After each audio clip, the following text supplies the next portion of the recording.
You're watching the CNBC-TV18 budget verdict. It is now time for the grand finale. Joining us here on the budget verdict stage, we have a power-packed lineup of the budget makers as well as key policy makers. Please join me in welcoming the CEO of the Niti Aayog, Parameshwaran Iyer. Ms. Iyer, could we have you join us on stage, please? Also with us, the chairman of the CBDT, Mr. Nitin Gupta. Mr. Gupta, could we have you join us on stage? The chairman of the CBIC, Mr. Vivek Johri, also here with us on the CNBC-TV18 budget verdict. Also with us, the DPIIT Secretary, Mr. Anurag Jain. Mr. Jain, could we have you join us on stage as well? And the MNRE Secretary, Mr. Bhupinder Singh Bhalla. Gentlemen, thank you very, very much for joining us here at the CNBC-TV18 budget verdict. Appreciate your time and thank you for being here with us in the concluding session of the CNBC-TV18 budget verdict. Mr. Iyer, let me start by talking to you, and the microphone is right next to you, sir. You know, when we last spoke, you said that you believe that this is a bottom-up budget. It's a budget that has delivered on the aspirations of every constituency across the country. What, to your mind, has been the biggest force multiplier as far as the budget announcements are concerned? Well, I think there are a couple of things, Shireen. One, of course, is the huge investment in Capex, you know, that huge increase of 10 lakh crores. In addition to that, the continuation for another year of the 50-year interest-free loan to states. So extending that and actually incentivizing the states as well to come in with their own Capex and attracting private investment. I think those are going to be key. But then if you know, that's going to have huge positive spin-offs in terms of jobs, employment, etc. But the other part of the budget, which I think is equally important, is the thrust on the social sector. And that's pretty much where Niti Aayog is working with states under the State Support Mission, which was referenced by the Finance Minister yesterday, of taking development right down to the grassroots level. How can states create their own state institutes of transformation like Niti? How can they move from planning to development strategy and really take it down to the block level? And perhaps one of the most significant features of the budget was the focus on inclusion, the particularly vulnerable tribal groups, PVTG. So this new mission which has been announced is actually for the tribal community, the bottom rung of the tribal community, 15,000 crores, 3-year in mission mode to give them, provide basic services. I think that was a very, very significant announcement of inclusion. Mr. Jain, let me come to you because, you know, as I said, a large thrust on ease of doing business, reducing compliance, as well as encouraging private sector participation across a whole host of industries. I wanted to get your comments and your assessment on where things stand as far as a couple of government schemes are concerned. PLI, various schemes across 13 sectors in various, various forms of rollout at this point in time. Which are the ones that you feel satisfied with, where the progress you feel satisfied with? Where do you believe there is distance to be covered and work is underway to ensure that you push things along? Let me start by asking you about PLI before I get to Gati Shakti. PLI, as you know, is one of the most important schemes for giving thrust to and creating global champions. The way we look at it, the sectors which we selected were basically based on whether there is a potential for a particular sector to create global champions in the country, whether this particular sector is of a strategic importance to the nation, or whether does it have a very high employment generation potential. So these are the three tests on which we actually consider a particular sector. But you'll have to understand the way PLI scheme operates. If in year 1, I give a particular approval to a particular company, it has to make investments. Yes. Investment cycle takes time. So typically in most of the schemes, the investment period granted is 1 year or 2 years, depending on the choice of the company which wants to take the benefit of the PLI. So suppose it takes 1 year benefit. It wants to complete the investment in 1 year. So in the year 2, it will make the investment. Year 3 will be the base year of production. Okay. So year 4 will be the claim. So what has happened, some of the news items said that only 15% of the investment has taken place, only 3-4% of the money has been claimed. So let me put it straight. What has happened in most of these schemes, the investment is supposed to be completed over a period of 4 to 5 years. Say typically in a scheme, I say 15% of investment is the benchmark for year 1, 35% is year 2, 65% is year 3, 100% is year 4. So at the end of first year, how much would be the investment? 15%. If you put 15 in the denominator, it will be a 100% performance. And if you put 100 in the denominator, it will be a 15% performance. So in the first year, the actual performance, if you put in the denominator, the target for the first year, it was 106%. Okay. Similarly, on the claims. So the schemes have actually started in different periods of time. Yes.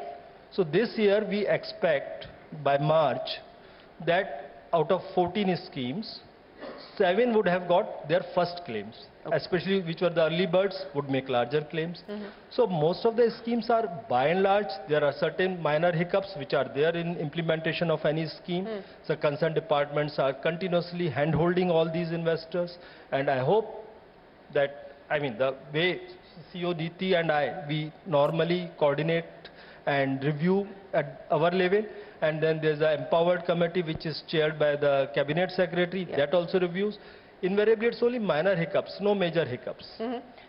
Ms. Iyer, let me get you to comment on that as well. Minor hiccups, no major hiccups. And thank you again, Mr. Jain, for explaining how the PLI scheme, the incentives and the claims work, because often that's not understood. And he's absolutely right in pointing out that there have been different rollout timelines across different schemes. We started with pharmaceuticals, and of course that was the very first PLI scheme to be rolled out. And then of course there was the COVID uncertainty as well. But in your assessment, what has been the biggest factors that are working as far as these 14 schemes are concerned? I think first of all, Shireen, like Anurag said, I think the first factor is the selection of these 14 sectors. That itself has been very significant. And then of course, it's the industries coming forward, the very close monitoring, and I think the hand-holding and the facilitation for the industries, coordination with the state governments, getting the land acquisition, the electricity, the water up and running, and we do a very close monitoring. And so already about 800 crores, 800 worth of incentives have already been approved.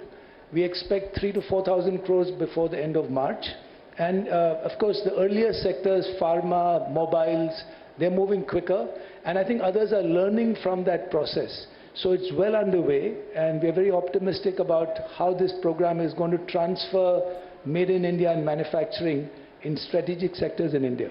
You know, one of the... Sir, may I just yes, please, sir. Two things. Sir, what happens is the simplicity of the scheme is very important. The claim is dependent only on the production and nothing else. So that is very easy to verify with the GST, tax registrations, etc. So there are no administrative complexities involved in passing the claims. That is one of the biggest and important factors to my mind. And you're absolutely right. That is a big factor, and certainly a big factor as far as industry is concerned. But Mr. Bhalla, let me come to you. One of the areas identified as a priority area has been the energy transition. This has been a budget that has identified the green focus, and an allocation of 35,000 crores, if my memory serves me right, has been made for the energy transition to OMCs, etc. You know, I want to understand from you, there's been a significant distance that's already been covered, especially when we talk about renewable energy. How confident are you feeling at this point in time as the world also makes this shift about India's own goals and aspirations? Yeah, as you know, India has set a target of meeting 50% of its installed capacity, electricity installed capacity by non-fossil fuels by 2030. We have, right now we are at around 42%. Of the installed capacity, of the current installed capacity. Of course, looking at what our target is of how the energy would grow, we expect that we will need to add about 200 gigawatts or something of that sort of renewable capacity in the next 7 years. So it will be a spread of solar, wind, hydel, and bioenergy, and so on and so forth. Our expectation is, and what we are moving very confidently towards is, over the next 7 years, we will achieve 500 gigawatt. In fact, while we have committed, internationally committed to install 50% of our installed capacity from non-fossil. But Prime Minister has set a target of 500 gigawatt. So that's what we are aiming at, and we are very confident of achieving it. What is the constraint or the challenge that you believe you're faced with in being able to get to that target? Mr. Gadkari was here and he said, capital for me is not a problem. I have enough and more of it. How much of a factor is capital, and what are some of the other constraints that could get in the way of you being able to get to the 500 gigawatt target?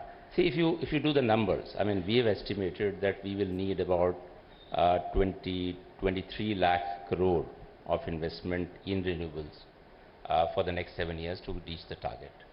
And of course, part of it would come from equity, part of it would come from, the balance would come from a combination of debt instruments as well as bond market. Equity, we are very confident that the private sector would be able to achieve. As you know, we are actually the expansion of renewable capacity in the country has been spearheaded by the private sector. And the systems have been set are so robust, and there's so much of excitement when the new new bids are invited that I think there's no dearth of investments. In fact, a lot of international investment funding is coming in into the sector. So they will be, of course, financing will be one of the criteria one of the factors which would lead us to reach it, but it would not be a constraint as far as we are concerned. Second is, whether do we have the capacity to produce enough solar and wind equipment in the country. As you know, you've seen the last year what supply chain issues we faced, the prices which rocketed, not only in other sectors but also in renewables. But with, as Anurag just mentioned, the PLI scheme, for example, for solar, we have already done PLI 1, which we've already awarded it integrated capacity of about 8.7 gigawatt of from polysilicon to solar module is what was awarded in PLI 1. As was mentioned, our capacity, in fact, I reviewed it today with the companies who were awarded, and it's absolutely on track. And by December 24, which is the 3-year timeline for our PLI, in fact, before that, we will have a fully integrated capacity of polysilicon to module produced in India as far as solar is concerned. And PLI 2 is now, we've called for bids. The bids are about to close, and that will add significant capacity to our solar manufacturing in India. In fact, looking at the numbers and looking at how these companies are actually adding capacity over and above what they have actually won, or whatever they plan to, bid for in the PLI 2, they are setting up very high giga capacity factories. We will be producing enough solar manufacturing in India after about 3 years. It takes about 3 years for it to roll out. By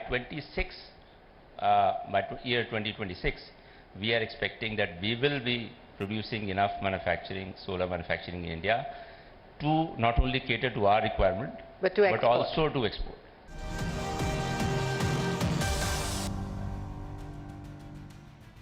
Mr. Jain and Mr. Iyer, you were both in Davos trying to talk to investors about the potential of the India growth story. And let me start by asking you, Mr. Jain, in light of all of the measures that have been taken, what was the feedback that you got about India's competitiveness, specifically from a manufacturing standpoint? Is there anything more tangible, specific steps that investors have put on the table that the government is working on?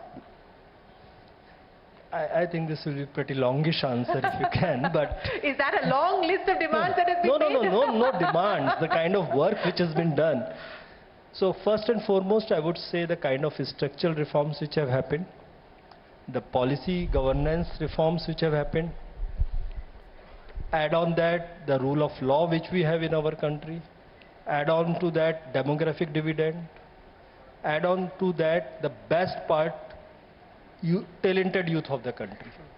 So this is what is going to drive the India's growth for next 25-30 years. The startup story we all know.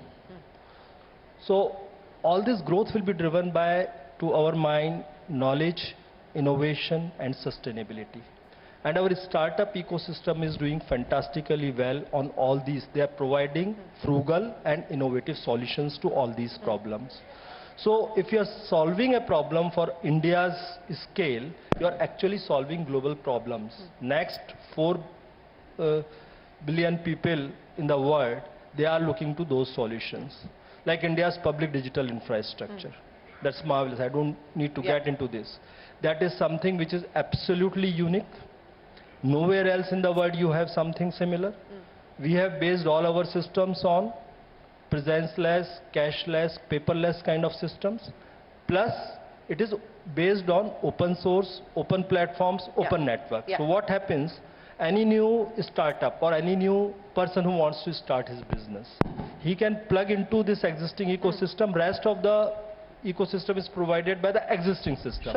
So therefore, the entry barriers have been lowered substantially, and that is what is fueling the growth. So this is one aspect. The kind of solutions, when you are talking to Secretary MNRE, next important thing which is going to happen, there are companies in India which started as a startup. Now they have really grown big, unicorns.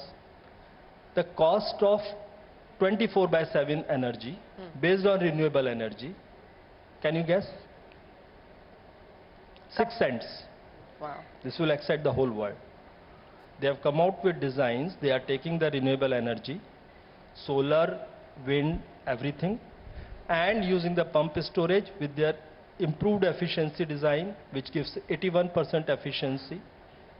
And they are giving firm power for 24/7. The real problem with renewable energy is this, that it is available only at certain time of the day. So they are spreading the risk by putting the solar and wind both. Wind comes in generally in the night, solar comes generally in the day, plus the storage. So even it out.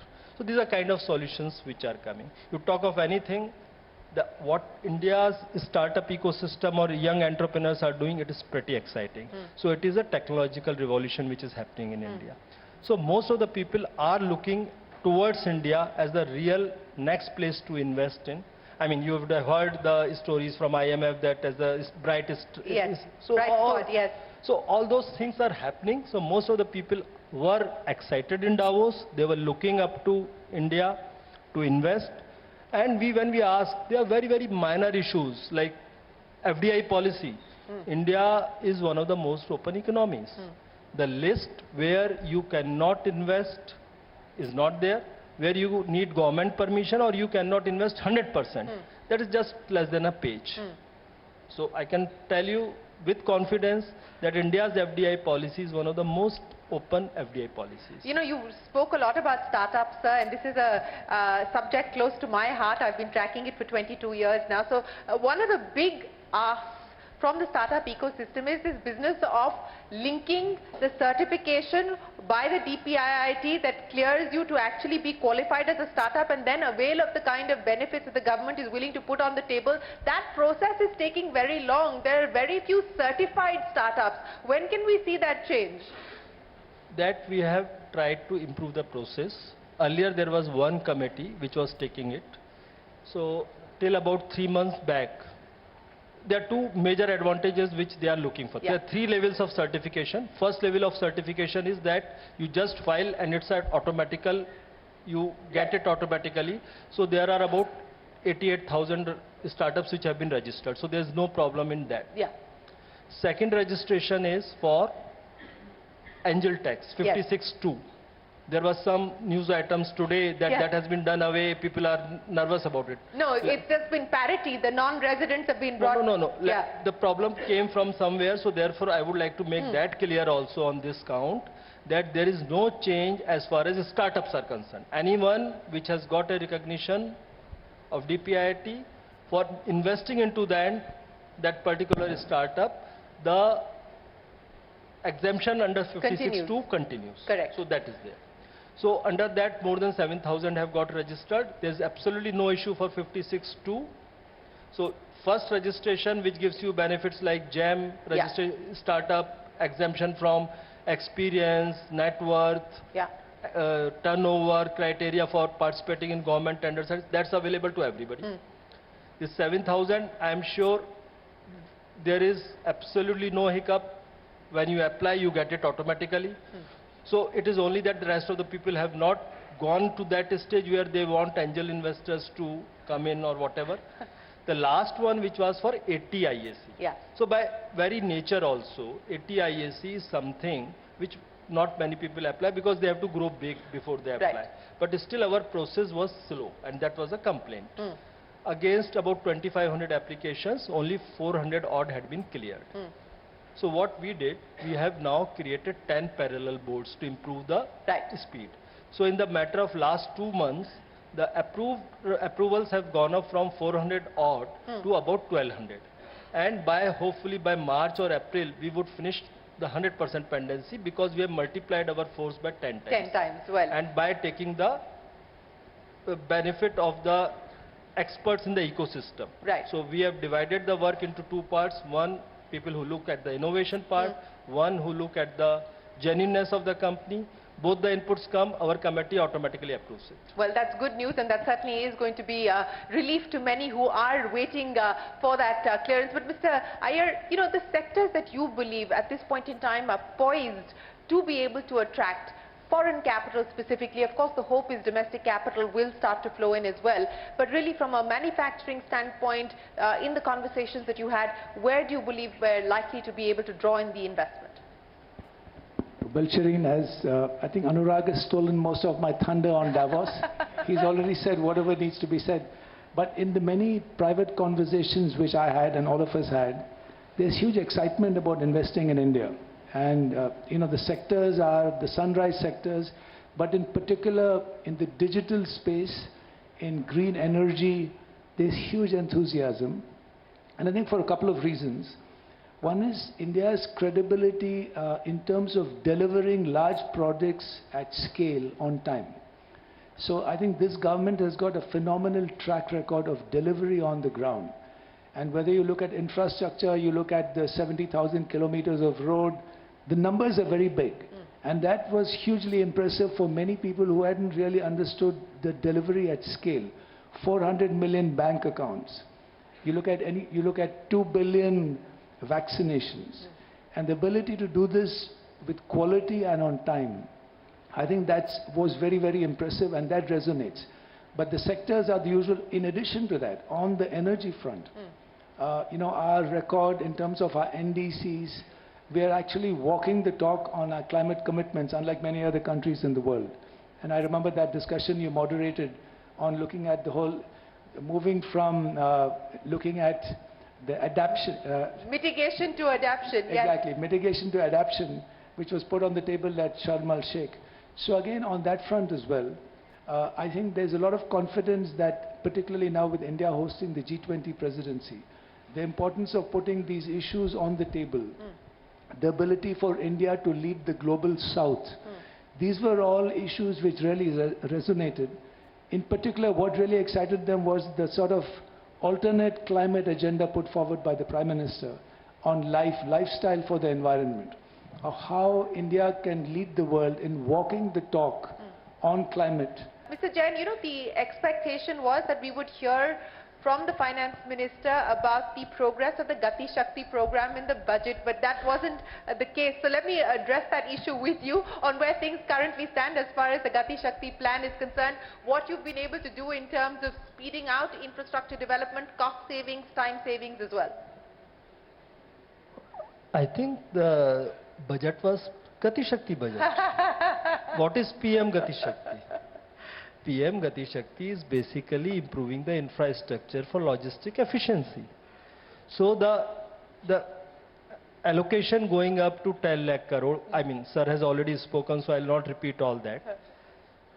So that is what is the focus on infrastructure.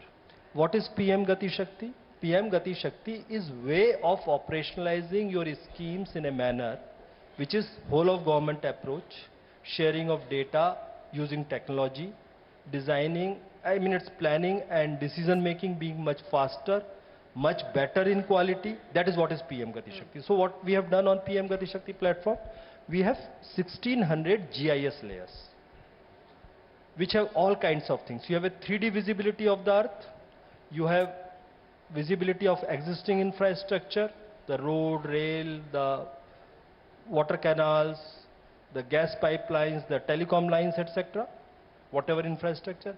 You have layers for forest, the mining leases which have been granted. You have GIS layers for the geological wealth which is underneath.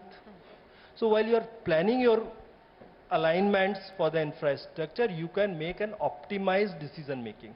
Like there have been examples where by realigning the project, the need for an forest clearance has been done away. So your project gets advanced by about 1 to 2 years. That's one part. Second important part in PM Gati Shakti framework is that we are putting the revenue layers also. All the states have been requested. About 12 states have already done it. Rest of the states are in the process of putting their revenue maps. So where the revenue maps are available. Say for example, I'll quote one. The road from Pune to Bangalore was being planned. So it passes through 30 different tehsils.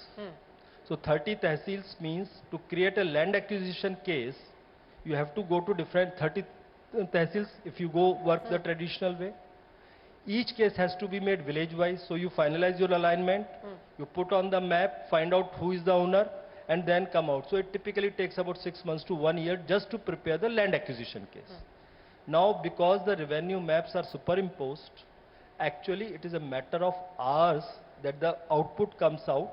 The case is prepared village-wise, name of the person, how much land, how much price it would, cost it would be for land acquisition, and the officer has to just sign it. So you gain in the DPR formulation, instead of 6 months to 1 year, it comes out in 2 months, 3 months. In case of land acquisition, instead of 6 months to 1 year, it comes out in matter of hours. So you are expediting, and the decision making is better. As I explained, you can avoid clearances. Mr. Gupta, Mr. Iyer, Mr. Jain, Mr. Johri and Mr. Bhalla, what an absolute pleasure it has been. Thank you very, very much for joining us here on the budget verdict. Ladies and gentlemen, a big round of applause for our guests here who've joined us to explain the priorities and the roadmap for the government going forward.